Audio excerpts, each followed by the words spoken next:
I was at Annecy 2021. It was online again. I didn't see a lot, but I did see some stuff, and I did find one documentary that I really enjoyed called CLAYDREAM. CLAYDREAM is the story about late Claymation animator Will Vinton and the story of his career told by him and various other animators that worked with him back in the 70s and onwards until he retired and ultimately passed away in 2018.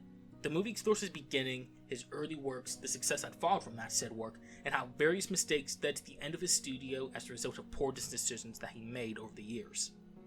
The movie does an amazing job at showing the humanity of Will Vinton and how he is able to express himself through his various works. The use of exclusive behind-the-scenes footage really helps in showing the process of his work and shows in real time how he and his crew went from a small studio behind a barbershop to a much larger studio later on. The interviews themselves really help express how they felt during their time working with them and helps in showcasing his practices and commitment in creating some of the animation industry's biggest accomplishments. While the movie does a good job in showcasing Will in a positive light, it also shows him being really careless with his big ideas that will ultimately fall through. Now, I'm not saying this to discourage his legacy, but from what was shown in the documentary, he really wasn't a businessman. All he truly cared about was making his work and making something creative.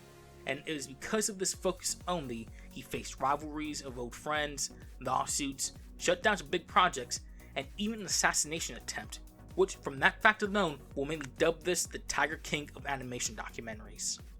With all these flying too close to the sun moments, you can't help but feel bad and upset on Will's behalf, as all he wants to do is create. But it's these forces alone that prevented what I felt could have been a more mainstream comeback to claymation films and shows to compete alongside with traditional and CG animation shows and movies that we have now.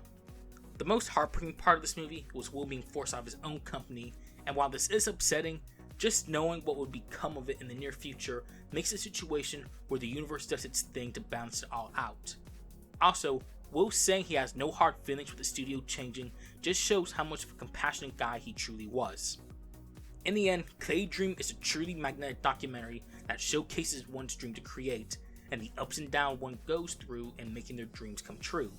Of all the animation documentaries I've seen, I've never seen one that made me tear up and feel true emotion for the creator and makes you feel proud, sad, angry, and hopeful in a 90-minute movie. If you can find any online film festivals that are showing this, I would really recommend watching this. But I would also recommend you bring some tissues, as it's a movie where you can see one's dream come true, but it can be both a miracle and heartbreaking experience at the same time.